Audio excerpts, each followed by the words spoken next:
Each morning offers you a secret doorway, not to the noise, but to yourself. As the Buddha said, what you feel, you attract. What you imagine, you create. Yet most people wake up only to fall back asleep. Not in bed, but in life. Scrolling endlessly, absorbing ideas that don't belong to them, chasing a reality that leaves them exhausted. But what if your morning became your power? What if the first thing you said to yourself could shape your entire day? Your mood, your peace, your focus, your life. In this video, you'll discover 5 transformative truths to tell yourself every single morning, rooted in timeless Buddhist wisdom, emotional awareness, and deep spiritual transformation. 1. I am not my thoughts. I am the silence beneath them. Every morning, the world rushes in before the sun fully rises. Thoughts start before our eyes even open, lingering worries, immediate expectations, approaching fears. And most people suffer before they've even left the bed. Not from pain in the body, but from the noise in the mind. A hidden turbulence builds in our mental space, and it steals our peace silently. But the first truth you must tell yourself each morning is this: I am not my thoughts. I am the stillness that witnesses them. It sounds simple, but it holds the power to shift your entire day. In Buddhist teachings, the mind is like an untamed monkey swinging through trees, never still. But beyond the monkey's chaos is the sky, vast, silent, undisturbed. That sky is your true self. The mind thinks, judges, predicts, reacts. But you are the one who observes. When you begin the day by identifying with your thoughts, you tie your soul to their fluctuations. If anxiety fills your thoughts, you become anxious. If criticism dominates them, you feel ashamed. But none of that is you. You are the space that holds the thoughts, not the thoughts themselves. This is why most people suffer before breakfast. They never pause to notice. They wake up already inside their mind, already believing the morning narrative. Without knowing it, they let their mind speak first and their spirit second. But a mindful morning is built by reversing that. Let your spirit speak first. Tell yourself, I am not these thoughts. I am the peaceful awareness watching them drift. This truth changes everything. Because once you create that space, just a moment of awareness, you're no longer trapped in the storm. You are sitting beside it calmly, like a serene practitioner sitting under the Bodhi tree, unmoved by the wind. When you observe instead of react, you give yourself the gift of choice. You are not the voice in your head. You are the awareness that hears it. And the more you rest in that silence, the more power you reclaim. So tomorrow morning, before the world has a chance to enter your mind, pause. Sit quietly on your bed's edge, close your eyes, breathe in, and speak this quietly to your heart. I am not my thoughts. I am the stillness holding them. 2. All that I need already resides within me. In the early hours, when the light is still soft and the world is just beginning to stir, there's a subtle illusion that creeps in, a quiet lie that whispers, you lack what you need. It arrives before your feet touch the ground, a thought that says, you must evolve more, attain more, show more, and in that moment you begin to chase. But before the first step of the day is taken, remember this truth: everything I need is already inside me. Buddhism teaches that suffering begins the moment we believe something outside us will complete us. The moment we forget our wholeness, we start grasping at attainment, admiration, belonging, acknowledgement. It becomes a loop. We run toward things thinking they'll fill an inner emptiness, only to find that the more we run, the more distant peace becomes. Because peace cannot be found in things. It is already there, like tranquil water beneath moving waves. In the morning, this illusion of lack is strongest. It's in scrolling through others' curated lives, in the mental checklist of all you haven't done yet, in constant comparison, doubting yourself, the need to be better. But when you pause and speak to yourself, everything I need is already here, you break the spell. You return to sufficiency, not the sufficiency of ego, but the knowing of soul. Imagine a seed.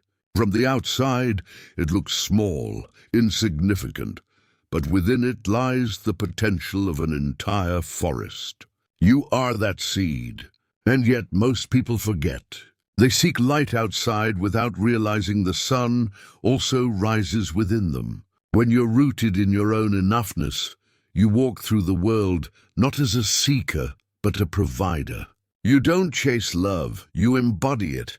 You don't seek worth, you express it.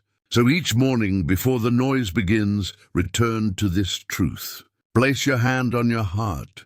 Close your eyes. Breathe gently and remind yourself, everything I need is already inside me. 3. No outside force has the ability to disturb my peace. A calm strength exists within your being, a strength not born from force, but from stillness. Each morning, the world begins to stir with unrest, distraction, responsibilities, projections. Some will come with anger, some with judgment, and without awareness you absorb it.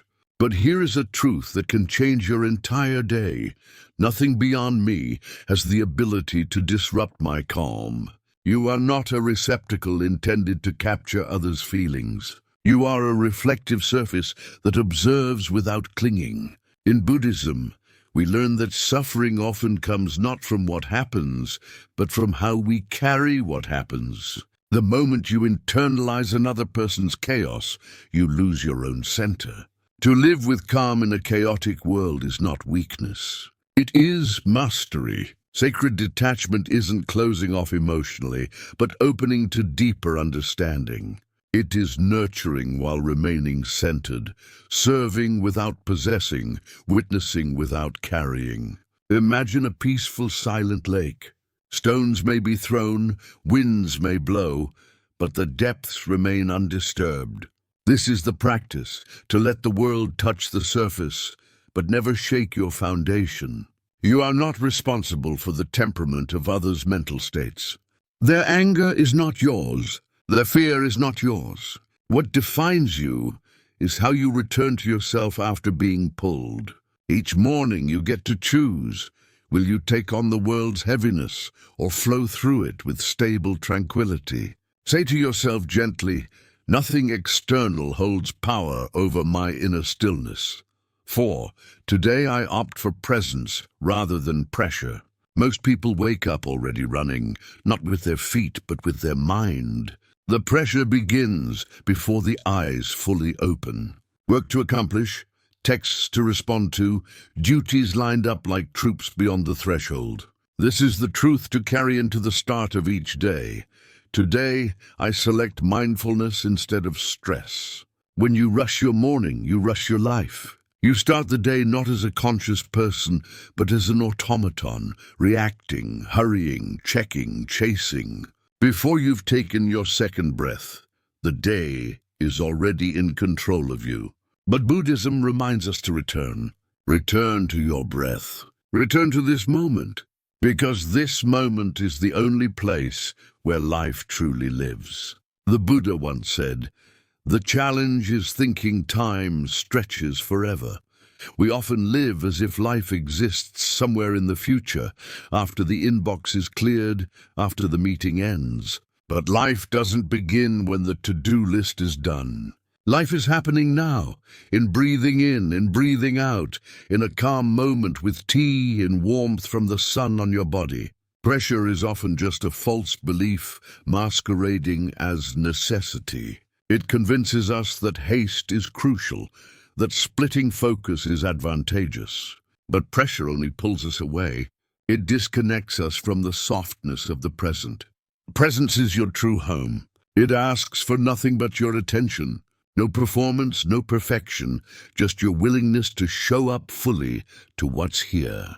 So when the morning arrives, don't begin with your to-do list. Begin with one breath, a brief stop, your hand against your heart center. Speak to yourself with kindness. Today I select mindfulness instead of stress. 5. I let go to allow life's natural flow. Each morning gives you a quiet choice, to hold tight or to release. Most of us, without noticing, start the day already clinging to strategies, to assumptions, to our ideas of how life should proceed. But here's a truth that can gently set you free. I surrender control so life can unfold freely. Attachment is a subtle type of confinement. You may not see the bars, but you feel the weight, the necessity to command, the worry about evolution. Buddhism teaches that suffering begins where attachment takes root. The moment you say, "This is required to happen," you invite fear. But life, like a river, was never meant to be forced. It was meant to be followed. Your plans matter, but they're not meant to become chains. When you cling too tightly to outcomes, you block what's trying to unfold. Letting go doesn't mean giving up.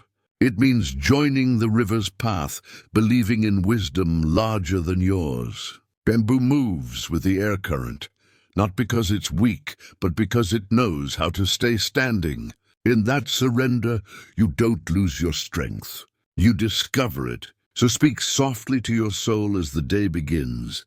I release the need to control. I let go of how I thought things had to be. I allow life to lead me. The more you loosen your grip, the more your life begins to flow, like breathing, like rivers, like moments passing. You move with life instead of struggling against it. As the Zen teaching says, when the mind quiets, truth finds its voice. Begin each day by listening within, and watch your outer reality mirror your internal peace.